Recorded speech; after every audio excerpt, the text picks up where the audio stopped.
هندي ديتيجا بريان مناو بالميزيكي يوما أو هندي كان بيزارنا كان لأنه ويبتيجا وهندي اليوم كانش بوز معنا لما I have to do it in English language. We were thinking about whether we do it in English or Kurdish, but finally we decided to do it in English so that whether we say majority or younger generation and our guests can understand the evening. So, can you close the door, please?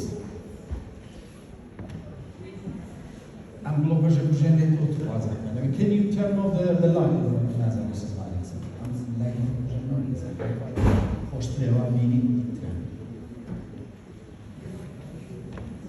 So we are all here to talk about the lost history of the Kurds.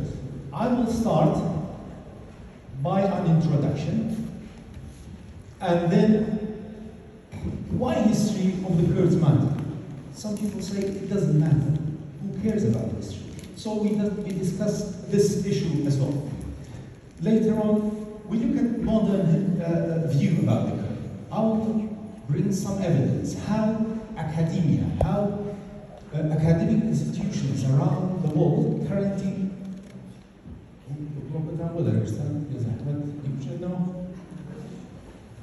That's right. So, how academic institutions currently see the Kurds. I will show you the evidence, and we look at the old view as well, how the ancient documents, how they saw the Kurdish people. So I'm going to look at the evidence of writing. Through evidence of writing, I will show you who the Kurds are. And later on, we'll look at the agricultural evidence, just again to see who the Kurds are and where did they come from. Now, I believe what's currently called what's currently called Kurdish history is not theirs. It's a history written by colonial power to serve political agendas. I don't believe in conspiracy theory. Anything I say based on evidence, because if we don't base our argument on evidence, it won't be academic argument. So we conclude the afternoon, and I will listen to your question. I try to speak for 45 minutes, and later on I will take your questions.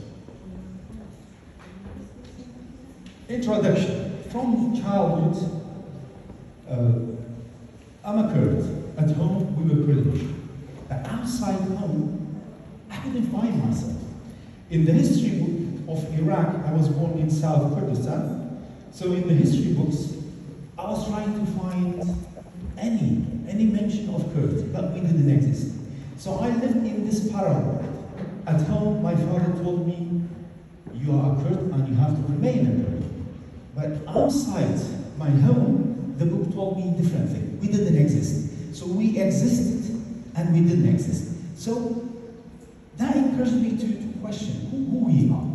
Where did we come from? Why this contradiction exists? For years, I focused my study on studying the history of the Kurd, understanding where did they come from. But one day, about 15 years ago, I was looking at a paper about Manian. Manian, they ruled East and South Kurdistan, mainly east of Kurdistan. These people, they were rulers about 3,000 years ago. So while I was reading the paper, suddenly I saw this name. A ruler of Manian 3,000 years ago was called Azar. 3,000 years ago. Azar in Kurdish language means brave. But I didn't jump to conclusion. I said maybe this is just coincidence. Maybe it's not a Kurdish name. But later on, I saw another name, Baghdadi. Baghdadi again was the name of a ruler. Baghdadi in Kurdish, Bagzada, which means born of the Lord. Bagzada, I think most of you heard of that. So suddenly then I said no. History on its own cannot answer our question. our aim of finding about it. We need languages. So my journey, about 15 years ago, I started studying ancient languages. Sumerian, Hurrian, Hittite, Avestan, Pahlavi, Old Persian, Luwian, and some other languages. I suddenly found that with history on its own is not enough. So I started the journey of understanding the Kurd through language as well. So my history of the Kurd matters. I love water.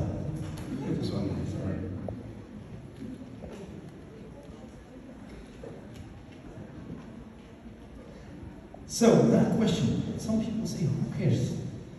Today it's important. Who cares? In reality, I think every history matters because history of any people on planet Earth is part of the history of humanity. If we don't understand part of that history, that means there's a gap in our understanding. So if we don't understand history of any nation, any people, that means there's a gap in our understanding about history of humanity.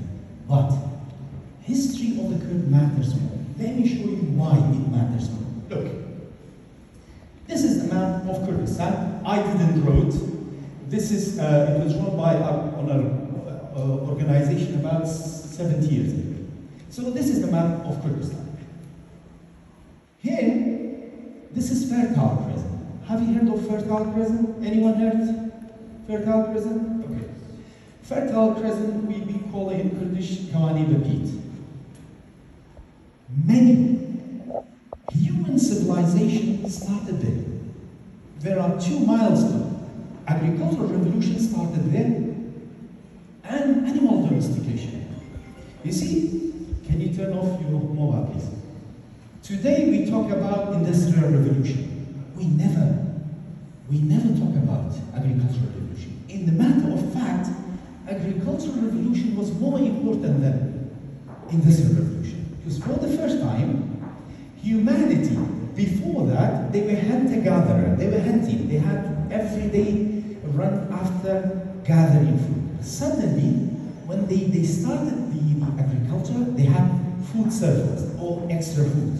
So they had the pleasure of sitting down and enjoying the time. So that way, that is how the civilization and profession started. Because suddenly we had food surplus, so we can sit down and listen to music.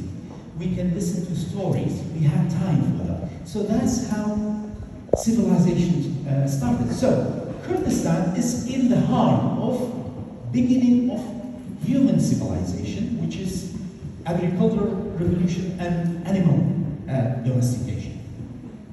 Now, if we don't understand the Kurd who live on that land, that means we don't understand the beginning of civilization, because this is the land where the civilization started from. Now, maybe some of you Kurdish children from new generation is learning, you try to Google it. Who are the Kurds? Maybe try to find out. This is a major organization called Britannica. Britannica has another name, British Encyclopedia.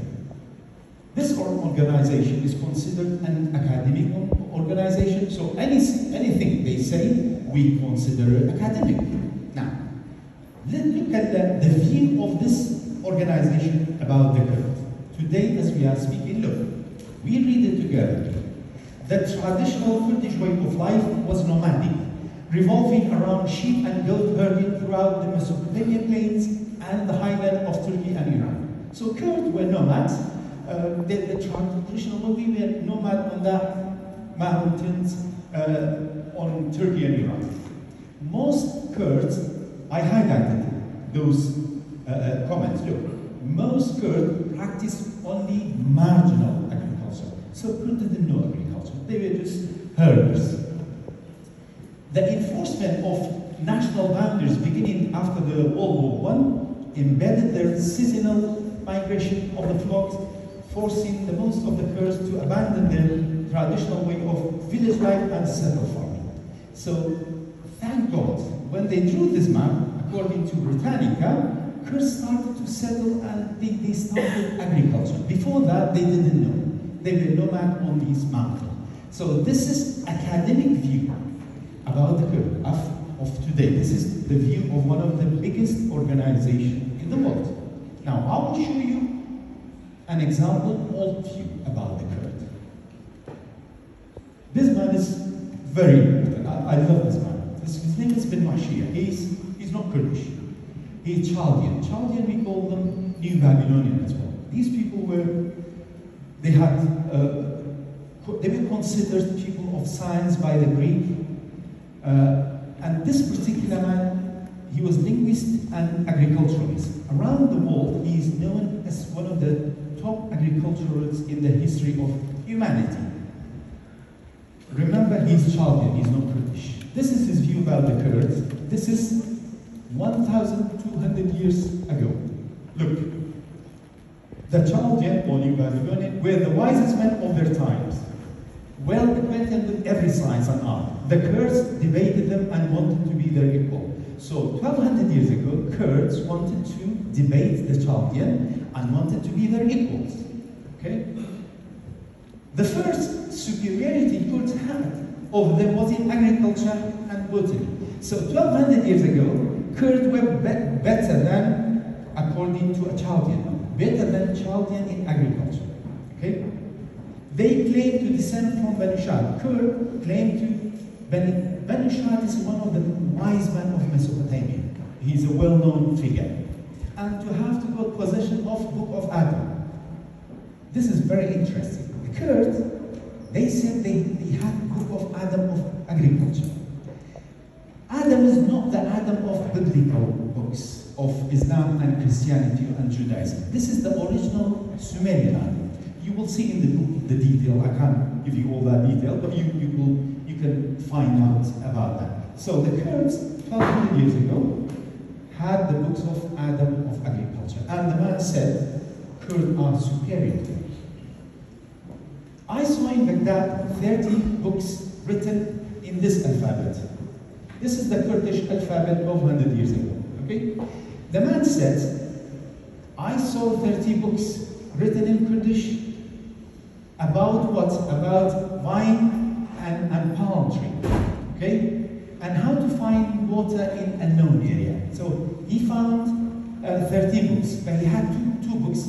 Look, I translate them from Kurdish language into Arabic for the benefit of mankind. So our books were translated to Arabic 1,200 years ago for the benefit of mankind. As you saw, there's a major contradiction between these two views. Look, most could practice only magic, so they didn't know agriculture. But here, 1,200 years ago, we were superior to everyone in agriculture. Look, the difference is huge. Here, Kurds were nomad, but here our books were translated to other languages. Any science, any field in the world, when there's a contradiction, when there's a big differences, that means we have a problem. We have a problem in this field. We misunderstood the Kurd, because this two views tells you there's a major gap. So together we try to find which one is based on evidence. The view, modern view by Britannica or old view by Bin. Now, this is Kurdistan. This is the map by myself, basically. I've chosen a few areas of Kurdistan. An example, for example, Gre Mirazan. In Turkish, they changed the name to Göbekli Tepe, but I use the Kurdish name. This is the oldest temple on planet Earth. 12,000 years ago. There is nothing before that. So this is on Kurdish land. Okay? This is Bestan Sur. Bestan Sur is those who are from south. This is as outside Slemani, 11,000 years old. Gajdara near Kermanshan, this is 10,000 years old. And this is in Rojava, 8,000 years old. So I've just chosen an example for you. So archaeology tells us that Kurdistan is the beginning of civilization started. But are these people related to the Kurd? There's a project called Central Zagros Project. Currently, while we are speaking now, there's teams of Britain, I'm not sure about Finland. There's a team from Britain, France, Italy, Japan, and other countries. They try to understand the process of how human transform from hunter-gatherers to agriculturalists, how they settle. So any village around the world, the oldest village is still found on the mountain Zagros, on Kurdish land. Are these people related to us? I think there is two evidence. Agriculture and writing understand whether these people are ancient Kurds or they are not related to them. And just to prove, modern view about the Kurd is accurate or old view. Language. As I told you, these archaeological site of Kurdistan, they found a lot of evidence there. One of the things that they found, we call it clay token. Let me explain clay token. When they had agriculture, a lot of wheat and food, humans started to have a lot of extra food. So they needed to exchange. For example, this village had a lot of oil. That village had a lot of wheat. So they exchanged it. So this was the business exchange. For example, this represented sheep. That represented oil. That represented another material. So these are the beginning of civilization. Humanity started exchanging. You can find that these are everywhere in Kurdistan. The site I talked to you about, you'll find that. Now, as you can see, these are the places where they found the places on the mountain of Kurdistan, mainly. So around 5,000 years ago, some people said, why we make these things? Let's just draw it. It's easy. Look, what they did, this symbol was what sheep mine. So the symbol gradually changed to writing. Look, this is cattle. It was like that gradually to this. So everything became, currently we call it cuneiform or khatimehi. So this is what we see, this is Sumerian language, the first written language on planet Earth. This is how humanity transformed from this symbol to that. It took 5,000 years to move to that. But is this language? We know. Who's there? Okay. Yes. We know.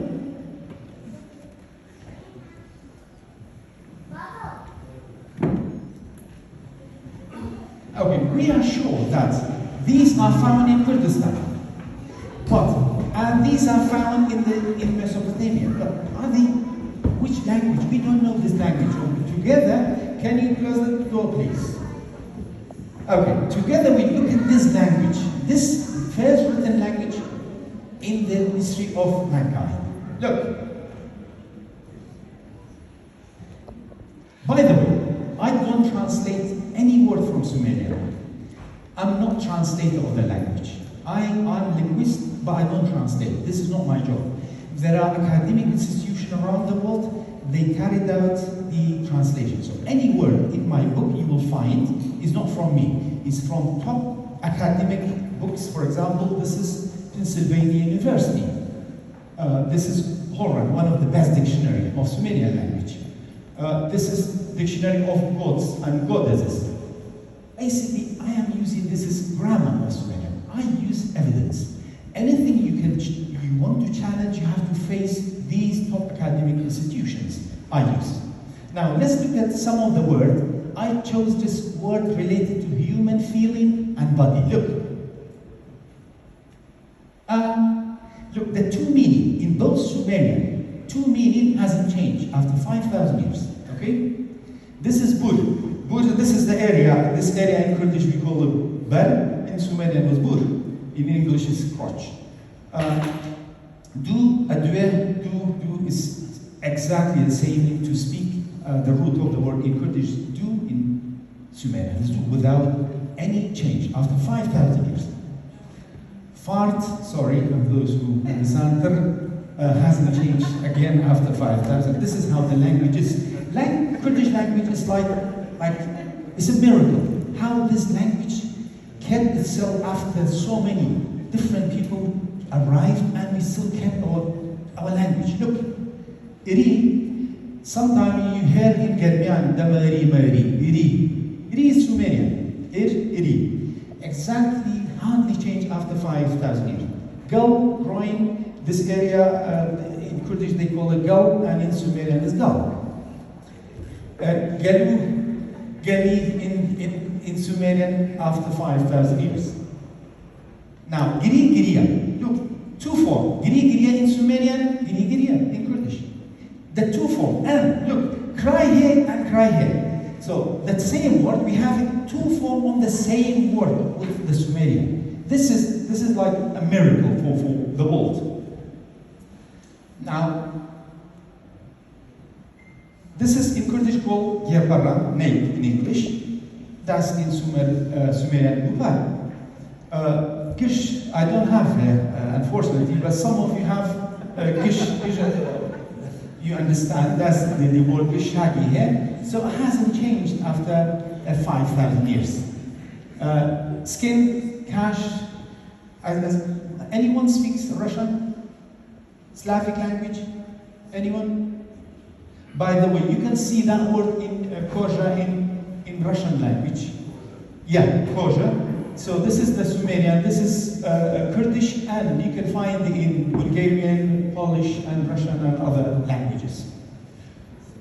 Myth, look, myth is myth, hardly change. Me, male, female, look, that's exact word. I haven't touched anything. This you can find that in the top dictionary around the world. Nu, to sleep, and where, nu, exactly same word. Scratch, would look, two form of the same word, you can find it in both Sumerian and Kurdish after 5,000 years. Now, these are some of the gods and goddesses. Sumerian, look, Daner, Didner, sender of justice, Adalat Ner, Adalat Dadwari Ner. That was how they created the word of God in Sumerian, the sender of justice. Exactly the same meaning after 5,000 years, sender of justice in Kurdish language. Now, fire in Kurdish is good. In Sumerian was god of fire. Look, hasn't changed. Kur in Kurdish mean high mountain. In Sumerian mean mountain. So, high great mountain in Kurdish, and in Sumerian great mountain. That was the name of a god. So most of the Sumerian god is still the same. Now, Nana, when you say Nana, that is a Sumerian word. Nin means female, place, great. That's another goddess, Sumerian goddess. The meaning hasn't changed in Kurdish language, again, after 5,000 years.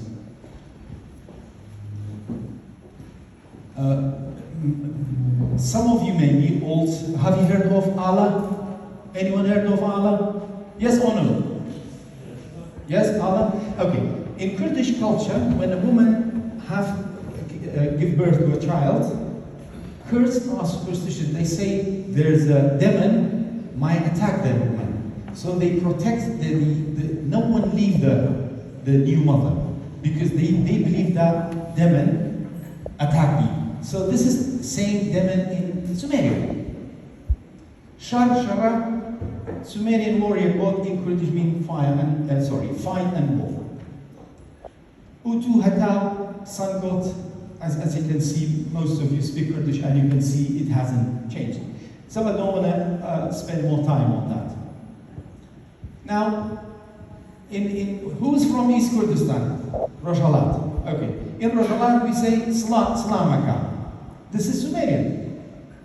This is the Sumerian Slamaka without, I haven't touched any word. Slamaka in today, the village of East Kurdistan, they say Slamaka.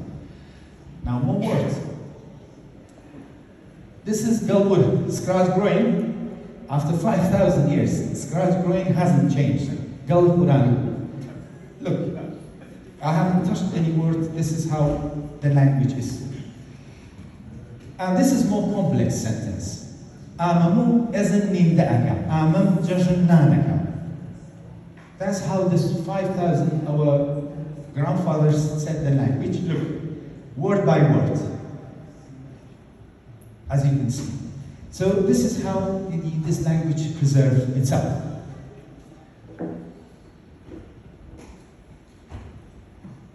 Now, today in the village you can say, heard sometime, Aida ubiyada, Aida ubiyada. Have you heard that? Have you heard that? Aida ubiyada? Okay.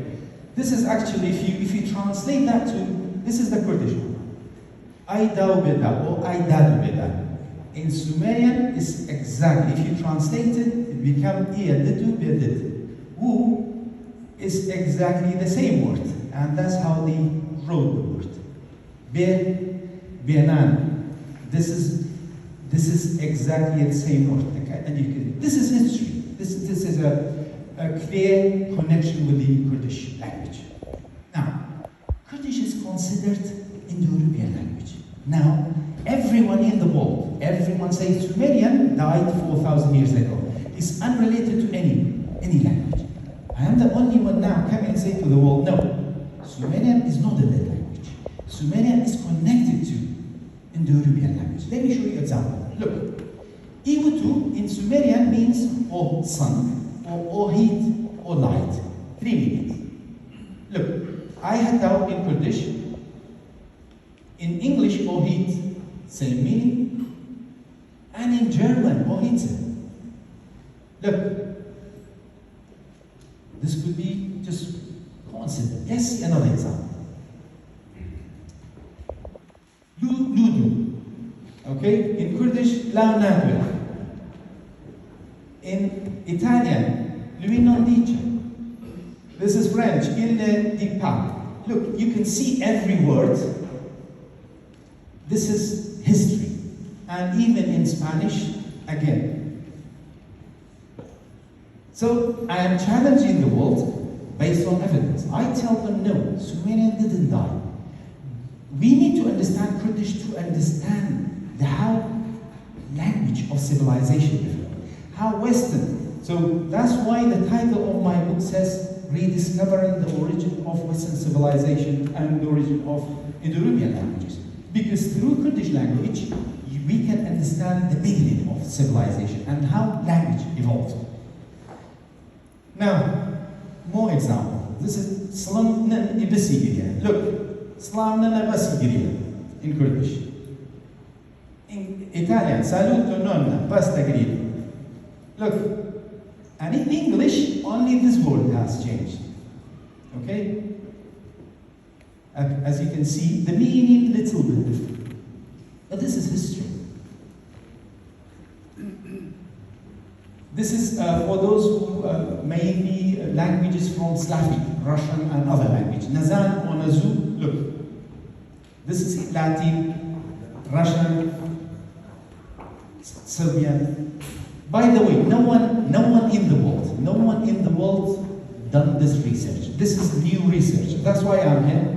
I will be in Germany next month. I will go on tour on 6 cities. There's a plan to go to Austria and America beginning of next year. So I want to challenge institution and go there to the university and tell them this is the real history based on evidence. Now, did the Kurd know that the language was Sumerian? Look, Kurds, as you remember, I showed you in the beginning, Bin Wahshiyya. The Kurd claimed what? They had the 7 books of creation. They claim to have all the 7 of the Andalusian books inspired by heaven. So the Kurd believed that they had the 7th book of the Sumerian. So they said it 1200 years ago. So Kurd in the past, they knew their history. They knew who they came from. And they said they have the book of Adam, if you remember. Adam is Sumerian Adam. Before the mention of Adam in Bible and in Quran and in Torah, Adam was a Sumerian figure. He brought civilization. So Kurd believed that they have the book of Adam. So Kurd knew about it. Now, until now, I spoke about language. But I showed you that agriculture, archaeology tells us that agriculture started in Kurdistan. Now, let's look at the evidence. Did we know that? Did we have agriculture? About 2,000 years ago, can you close the door, please? If you have any question, feel free to ask me, please. So, look, 2,000 years ago, a man called Strabo. Strabo was a historian, a Greek historian. He came to Jazira from North Kurdistan. It was called, those days, it was called Kurdain. Okay? And he called the Kurdish people Gordis. He said, Gordis, son of Triptolemus, is related to colonized Kurdain. So Kurdistan was colonized by Gordi, Kurd, son of Triptolemus. This is very interesting.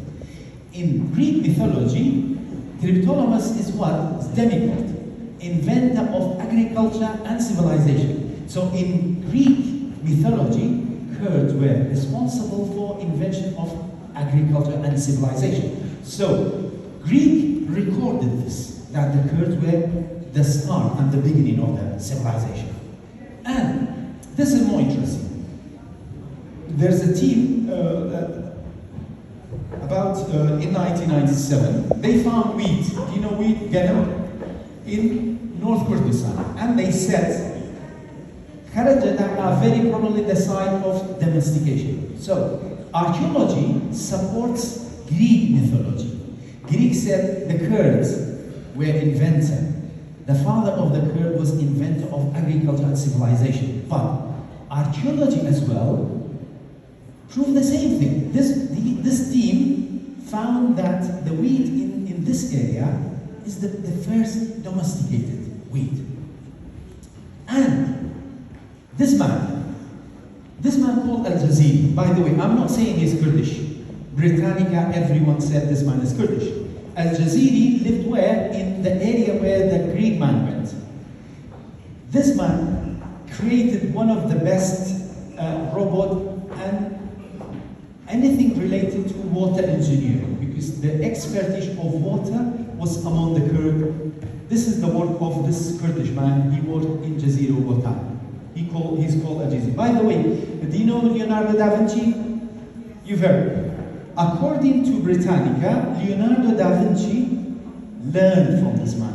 When he designed his he learned from this book. Because before Leonardo da Vinci, this man was one of the top designers around the world. So this is evidence that 800 years ago, there was a Kurdish man who was a top engineer, water engineering around the world. Now, there's another man called Abu Hanifa. Abu Hanifa wrote one of the best books about agriculture called An-Nabat. So this book, during Islamic era, about 1200 years ago, that was one of the top books about agriculture. So, language and agriculture, as you can see, we have evidence that these two were prevalent among the Kurd. Now, you might ask me, why today you are coming here, you tell us different history? In the matter of fact, there is a man, he was from Babylon. 2,300 years ago, the history he wrote was different from the current history studied in university. This man said the origin of kingship of Babylon started by the Mede. Okay? So no historian currently tell you that civilization or kingship started, but this man who was indigenous to the area, his view about history was different. So my history is related to the history of this man because we are indigenous and from the same area. Now, about a month ago, exactly 27th of last month, a team of, this is the top institution in Germany. They call Max Planck Institute for Evolutionary Anthropology. This is the top organization in Germany. Last month issued a new paper. It says original of Indo-European languages coming from here. Exactly Kurdistan, but they don't say Kurdistan because politically you can't say Kurdistan. It is exactly there. Before they were saying it's in around here, but now they moved it exactly to Kurdistan. So everything I say today, I say it to you, now institutions, they know it, but they study without the Kurds. Because in their mind, Kurds are nomad, Kurds have no civilization. So we don't look at the Kurds scientifically. The current books written around institutions around the world is not scientific, because its foundation is political. Currently is not, but 200 years ago when they started writing that history, it's political. Otherwise, anything I tell you that, by the way, I said the Indo-European language started from Kurdistan in 2013. I said the same thing 10 years before. In my previous book and this book.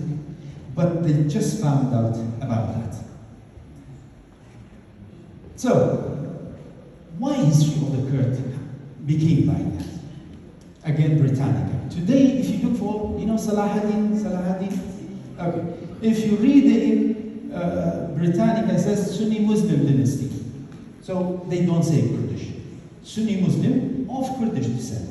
Now, look at the Turkish dynasty, how they describe it in Britannica.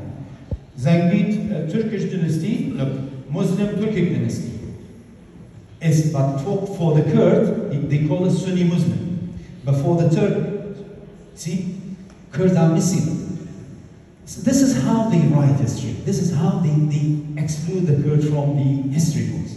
Now this book is in one of the museums in Turkey, okay? Anyone, some of you read Kurdish. Okay, I know that, thanks. Now look at the title, History of the Kurds. Talks about Salahuddin. So Salahuddin state was called Tarikh Dawlat al-Akrad. History of the state of the Kurds. So Salahuddin was defined as a Kurdish state 800 years ago. Okay? But someone in Turkey, they added Wal-Akrad and the Turk. So this is how they play with our history. Look, this is a manuscript. In Turkey, someone with, as you can see, played with the thing. This is the title of the state of Salahuddin. So every day, I come back to the beginning. If you remember, I showed you Britannica. So look, what you are studying and what our children study currently, and what the top academic institutes like Cambridge, Harvard, and name, they don't study Kurd scientifically, and they don't look at them objectively. They stereotype the Kurd are nomad. Kurd has no civilization. So this is how they approach. This is how they look at us. So that's why this is what's written about us. And this is the other one, ancient view. So as you saw, the older view about the Kurd is based on evidence. The new view about the Kurd is political. It is not based on evidence. Conclusion. So, in the beginning, as I told you, in the last 200 years ago, Western scholars started to come to become more interact with the Middle East. So they started writing about the Kurds about 200 years ago. Those days, Europe, they were nationalists. They were trying to find a great past about themselves. So they invented Aryan theory. Aryan theory is not scientific. And in that theory, gradually, they came to the area, Britain and France, they divided these countries. When they divided these countries, Kurd didn't exist on the map. Because we didn't exist on the map, academic institutions of Western power, they follow the same politic. Kurd doesn't exist in the book of history. We don't exist. And the reason is not because we don't exist, because it was in the interest of the political power for us to not exist. For that map to be legitimate, the map of division of Kurdistan. And I say in Kurdish quickly as well.